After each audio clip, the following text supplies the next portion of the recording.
Happy Tuesday. I am so glad that you're here. Today is the last day that we're going to talk about this amazing book, The Coming Golden Age by Dr. David Jeremiah. But today I want to talk about the difference or comparing, or I don't know, those aren't the right words, about work and Sabbath. So I would highly recommend that you pick this up and you read it for yourself, because there are so many nuggets and so many truths in this book, and he explains them so well that there's no way that I would be able to explain them the way that he does. But there were some things that some nuggets or some kernels of truth that I got out of them that I wanted to share with you today, because I just thought that they were so amazing. So one of the things was the way that he talked about work. Now, there are a lot of people in this world that struggle with their work. They do not enjoy their work. They cannot wait until they retire. It's just every day, it's a dread of going into the office or a dread of going to wherever their work is. And it's just not very fun at all. But that is not the way that God designed work. And so when I think about heaven, and I think about working, I think about a couple of different things. One, I think about, well, what are the doctors and the EMT, the 911 operators, prison guards, what are those people going to be doing? Because I've always heard that the work that we do here on earth is part of preparing us for our purpose and our plan for when we get to heaven. And I also believe that when we get to heaven, that we're not going to know everything, that we're still going to be learning, we're still going to be growing. So like things here on earth that I don't have time for, I talk to God about this stuff all the time because it excites me. I think about heaven and I'm like, okay, God, when I get there, so we've got an eternity in there. So I want to learn how to decorate cakes. Like, I think that would be so much fun to work at a bakery and to decorate all these, like you see on TV, all these elaborate, fabulous cakes that people make. I want to learn how to do that. I also want to learn how to paint. I would love to be a painter, or like to draw or sketch. I'm not very good at that. Even interior design, like if I could be like an interior decorator for somebody. That's not necessarily the highest on my list, to be honest with you, but I still think it'd be kind of fun because I love working with colors and things like that, but I'm just not very good at it here on earth. Like, I can't look at a room and envision what it's going to look like. I need help with that. So maybe I shouldn't be that, but anyway. Okay, so we won't be an interior designer, but I do love color. I do love creativity. I love all of that kind of stuff. I also would love to work at a coffee shop. If the coffee shop is also a bookstore, bonus points for that. But I always tell God, I said, I want to do it with a baby on my hip or a baby with me, because number one, up in heaven, there's not going to be all these time schedules and these deadlines and all the stress of you have to get this done and you have to get this done. I can sit. I know the babies won't really be hungry, but and they won't be crying and they won't be fussy and things like that. But I can sit and rock a baby for a couple hours up there, and that's okay. Nobody's going to get mad. Like, the coffee will still get made. People will just, like, heaven is just going to be amazing. And so I've always thought of it from the aspect of heaven, but this book makes me think, or has not changed my perspective, but broadened or widened my perspective, because we're going to have that 1,000-year millennial reign of Jesus on earth, but it's going to be a better earth than what we have now, because the sin, well, let him explain it, because he explains it so much better than me, but Satan won't be there to tempt people and things like that. So there might still be sin, because our hearts are still innately wicked and people will be being born. That's a whole theological discussion for another day. I'm not getting into that part, but I'm just saying it's going to be a lot better. Like, people are just going to be a lot better. It's going to be much more enjoyable. So, speaking about that and the fact of work, Randy Alcorn, he made a comment that Dr. David Jeremiah quoted, and he said, "Service is a reward, not a punishment or work. The idea is foreign to people who dislike their work and only put up with it until retirement. We think that faithful work should be rewarded by a vacation for the rest of our lives." I used to think that too. But God offers us something very different: more work, more responsibilities, increased opportunities, along with greater abilities, resources, wisdom, and empowerment. We will have sharp minds, strong bodies, clear purpose, and unabated joy. So, the plans and the purpose that God has for us, that He created us with when we were born, He is going to develop that and He is going to grow that, and we are going to continue with that up in heaven. So, like I said, I love having these conversations with God because I'm like, I would love to do this and I would love to do that. And if I'm going to be there for eternity, then I can do this for quite a long time and this for quite a long time.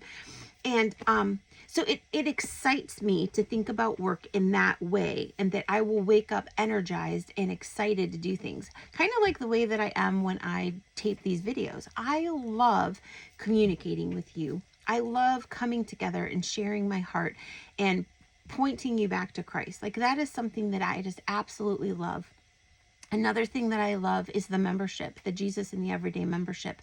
Again, I love pointing people to God, helping them grow their relationship with God, and building that community of like-minded believers so that as we swim upstream against the current of culture, we have someone that can swim with us. Because when you swim by yourself, you get awfully tired. But when you have someone there, it's kind of like the V that geese do when they fly.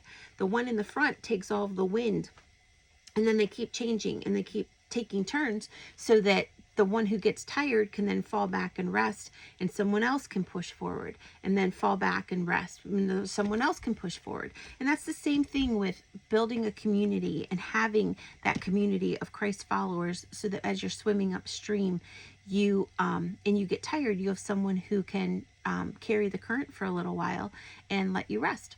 So those are some of the things that excite me. But then I started thinking, so not just about work and how work is going to be so enjoyable, even more so than work that's enjoyable here. So like, I enjoyed doing the membership and bringing the membership to people. I enjoy bringing these videos to people. I enjoy doing the podcast, writing the fiction books that I write, the nonfiction books that I write. But up in heaven, or even during the millennial reign, it's going to be that much more enjoyable. It's going to be that much more satisfying and that much more pleasurable. I will wake up even more excited than I am now, and that excites me. But then I got to thinking about the whole Sabbath thing. So in his book, he talks about how there's going to be different things, different rituals and different ceremonies and so forth that God is going to bring back, specifically for the Jewish people. And I didn't understand this part completely, so I'm not going to talk about that at all. The only reason I bring that up is because then it got me thinking about the Sabbath. So we are supposed to be observing the Sabbath now. So once a week,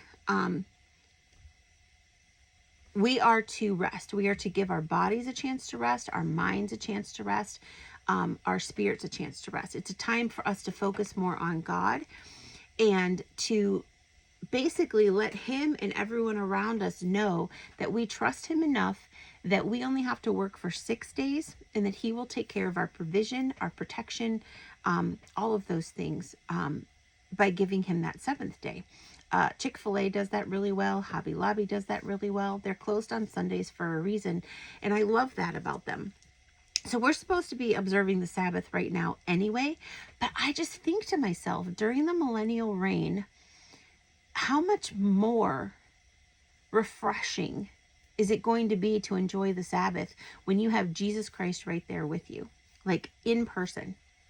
I don't know. It seems like it would mean so much more, but it's a habit, and it's a tradition, and it's a, I don't want to say ritual because it's not a ritual, but it's a